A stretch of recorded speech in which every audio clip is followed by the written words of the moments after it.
Chicken দিয়ে কোনো কিছু রান্না করলে বাসার বড় বা ছোট সবারই অনেক বেশি পছন্দের হয়। আর ছোটদের জন্য তো চিকেনটা অনেক বেশি পছন্দের। তাই আমি আজকে ছোট বড় সবার কথা চিন্তা করি বানিয়ে ফেললাম চিকেন টিক্কা। আসসালামু আলাইকুম, সবার কী অবস্থা? আমি আলহামদুলিল্লাহ আল্লাহর অশেষ মতো অনেক ভালো আছি এবং আপনাদের দোয়াতে। আজকে আমি বানাচ্ছি চিকেন টিক্কা। সো আমি চিকেন টিক্কাটা কীভাবে বানাচ্ছি, ঠিক কী কী দিচ্ছি, সব কিছুই থাকছে আজকের ভিডিওতে। প্রথমে হচ্ছে আমি 2টা চিকেনের বুকের পিস আমি ভালোভাবে একটু লবণ পানি দিয়ে সিদ্ধ করে নিয়েছি।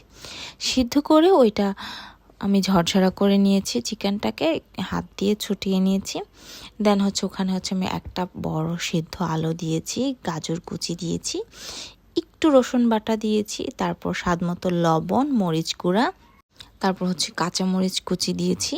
কাঁচামরিচ কুচিটা বললাম সবসময় যেটা বলি যার যার ঝাল অনুযায়ী দিবেন।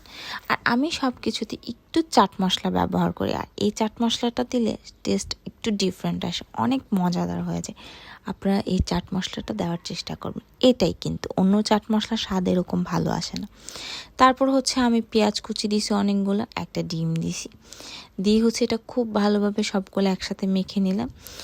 কারণ আগে হচ্ছে ডিমটা সবটা ভালো করে মেখে নিলে দেন হচ্ছে ভালো হয়, পরে হচ্ছে আমি আদার্স বাকি জিনিসগুলো দিব। ফার্স্টে হচ্ছে আমি খুব ভালোভাবে ডিমটা সব কিছুর সাথে মিক্সড করে নিছি।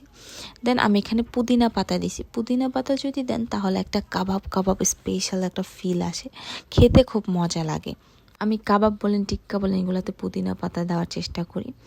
দেন হচ্ছে আমি এখানে ধনিয়া পাতা দিয়েছি, আর 1 চামচ হচ্ছে ময়দা দিয়েছি। ময়দাটা দেওয়ার চেষ্টা করবেন, আটা না, ময়দা দিলে ক্রিস্পি হয়ে ভিতরেরটা মজা লাগে। এখন আপনারা যে কোনো শেপ করতে চান, গোল করতে চান, লম্বা করতে চান, তারপর হচ্ছে বল করতে চান, তারপর চারকোনা চা, যে যেটা ইচ্ছা করতে পারেন। আমি হচ্ছে এখানে টিক্কা করব, যখন টিক্কার শেপটা দিয়েছি, গোল শেপ দিয়েছি।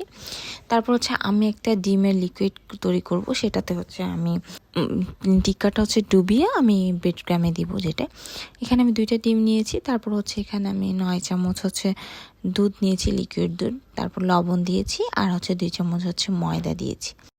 এই ডিমটা খুব ভালোভাবে ফাটাতে হবে, মিক্স করতে হবে, না হলে কিন্তু হচ্ছে অনেকটুকু ময়দার একটু দানা দানা থেকে যাবে, তাই খুব ভালোভাবে এটা মিক্স করতে হবে। তারপর হচ্ছে একটা প্লেটে আমি ব্রেড ক্রাম নিয়ে নিয়েছি, ওই ব্রেড ক্রামটায় আমি হচ্ছে টিক্কাটা দিব। তারপর হচ্ছে আমি টিক্কাটা একটা ডিমের যে লিকুইডটা ওইটাতে চুবিয়ে আমি ব্রেড ক্রামটা লাগাচ্ছি। খুব ভালোভাবে ব্রেড ক্রাম লাগাতে হবে, কারণ এই ব্রেড ক্রামটা যত ভালোভাবে লাগবে তখন হচ্ছে মচমচে হবে, ভিতরটা খেতেও খুব ক্রিস্পি লাগবে।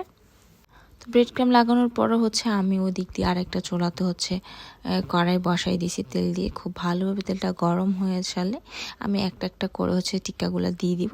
টিক্কাগুলো খুব স্লোলি হচ্ছে ভাজতে হবে, কারণ ভিতরটা যেন খুব ভালোভাবে হয়। কাঁচা পেঁয়াজ দিয়েছি, ওখানে অনেক কিছু মশলা ছিল, সো ভিতরটা যেন ভালোভাবে হয় সেই জন্য হচ্ছে খুব আস্তে আস্তে এটা ভাজতে হবে। যখন এটা খুব ভালোভাবে ভাজা হয়ে যাবে, লাল লাল হয়ে যাবে, তখন হচ্ছে আমরা এটাকে উঠিয়ে ফেলবো। বেশি লাল লাল করা যাবে না, তাহলে হচ্ছে পুড়ে যাবে। এটা যখন হালকা অরেঞ্জ একটু লাল থাকবে তখনই কিন্তু আমরা এটা উঠে ফেলবো। উঠে হচ্ছে যে যার মতো পরিবেশন করবেন, এবং হচ্ছে এই টিক্কাটা দেখতে কেমন হয়েছে, আর যদি আপনারা বাসায় ট্রাই করে থাকেন তো খেতে কেমন হয় অবশ্যই কমেন্ট করে জানাবেন।